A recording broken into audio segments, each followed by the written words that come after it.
अस्सलाम वालेकुम, कैसे हैं आप सब? मुझे पूरी उम्मीद है कि सब ठीक ठाक होंगे। अच्छा जी, हम मौजूद हैं उर्दू की क्लास में और आज हमें क्लास में क्या काम करना है।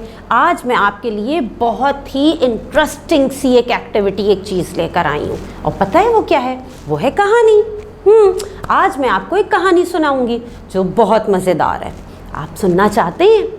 पिछली क्लास में हमने क्या काम किया था? हमने अपना एक नया सबक शुरू किया था जिसका नाम क्या था? तोहफ़ा।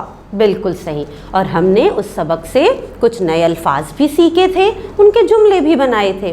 तो आज मैं आपको ये सबक सुनाऊंगी कि इसमें है क्या भाई, हो क्या रहा था, क्या था तोहफ़ा, किससे मिला था, ये सारी चीज़ें आज आपको पता चल जाएंगी। आप सुनना चाहते? चलें फिर ध्यान से सुनिएगा इस कहानी को, ठीक है, जो मैं आपको सुनाऊंगी। आखिर में मैं आपसे सवालात भी पूछूंगी, ठीक है। चलें फिर सुनते हैं कि इसमें है क्या। क्या नाम है हमारे सबक का? तोहफ़ा।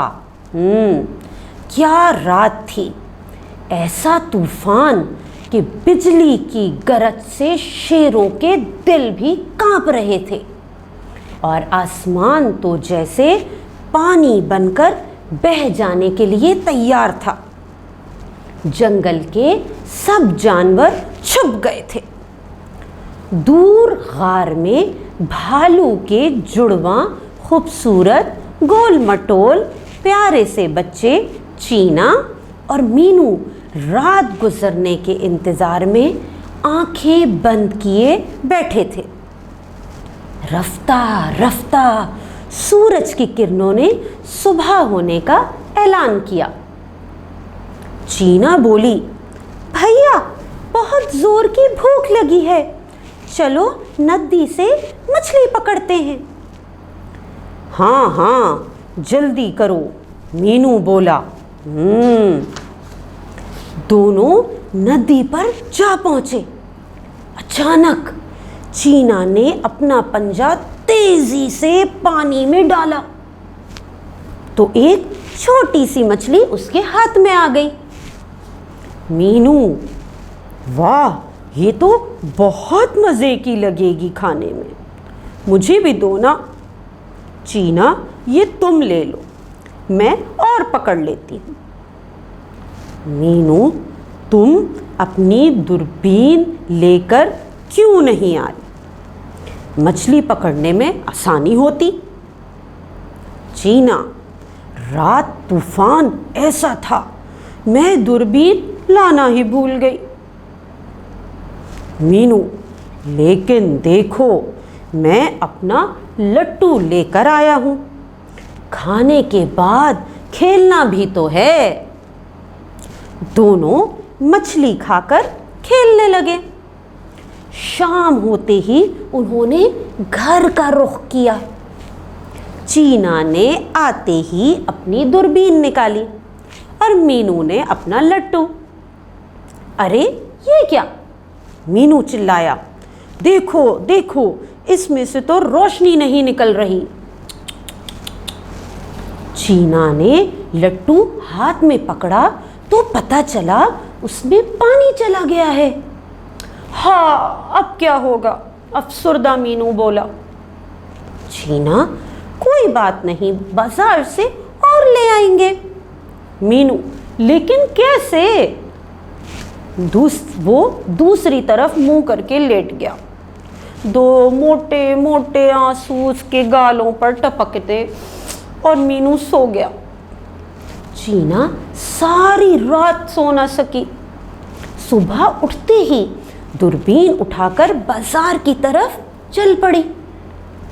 क्या आप ये दूरबीन खरीदकर मुझे पैसे दे सकते हैं? दुकानदार ने दूरबीन खरीदकर चीना को उसके पैसे दे दिए। उसने बहुत से रंग बिरंगे खिलौनों में से एक लट्टू खरीद लिया। मीनू सुबह उठा। अचानक उसके जहन में ख्याल आया कि उसने सालगिरह पर चीना को एक नई दूरबीन का तोहफा भी देना है। अपना लट्टू लेकर वो दुकान पर गया। मीनू, क्या आप मेरा प्यारा लट्टू खरीद सकते हैं? अगरचे इसकी रोशनी खराब हो गई है, लेकिन अब भी बहुत तेज चलता है। दुकानदार, लेकिन ये तो ठीक भी हो सकता है।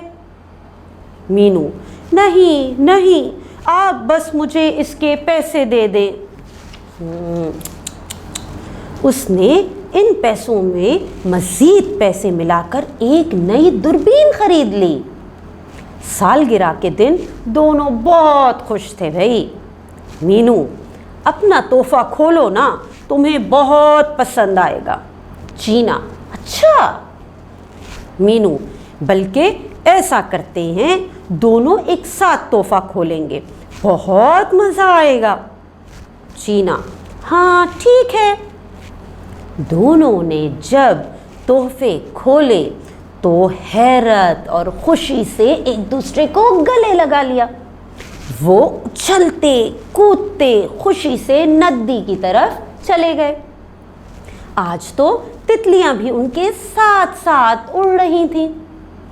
चीना, अरे देखकर अब फिर अपना लट्टू पानी में मत गिरा देना। मीनू, अच्छा हुआ याद दिला दिया। फिर वो दोनों हंसने लगे। आज तो दूरबीन से मछलियां भी साफ दिखाई दे रही थीं। कितनी मज़ेदार कहानी थी भाई, कितना मज़ा आया। अच्छा, आपको मज़ा आया ये कहानी सुन के? मुझे तो बहुत अच्छी लगी। चीना और मीनू भी बहुत अच्छे लगे मुझे।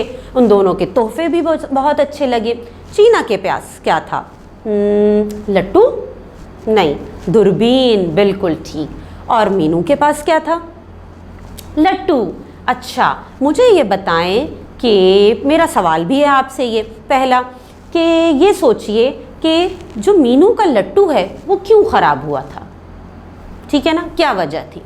अच्छा, उसके अलावा आप और क्या चीज़ सोच सकते हैं? आप एक सवाल और सोचें, वो ये कि मीनू क्यों अफसरदा हो गया था, ये भी आपने सोच के रखना है। ठीक है, उसके बाद फिर एक और सवाल तीसरा मेरा आपसे आगे है कि चीना ने मीनू की उदासी कैसे दूर की। ये सारे जवाबात आपको बहुत आसानी से इस कहानी में से मिलेंगे, है ना। अब आपने पता है क्या करना है, इस रिकॉर्डिंग को बार बार सुनिए, बहुत मज़ेदार कहानी है। जब बार बार सुनेंगे ना बहुत मज़ा आएगा। उसके बाद ये कहानी आप अपने घर में ज़रूर किसी ना किसी को ज़रूर सुनाइएगा, अपने बहन भाइयों को, अपनी मम्मा को। और उसके बाद आपको से जो सवालात मैंने किए हैं उनके जवाबात की एक वॉइस रिकॉर्डिंग बना के आप अपने टीचर को सेंड कीजिएगा। ठीक है, चलें फिर, अल्लाह हाफिज़। शाबाश, वेरी गुड, थैंक यू।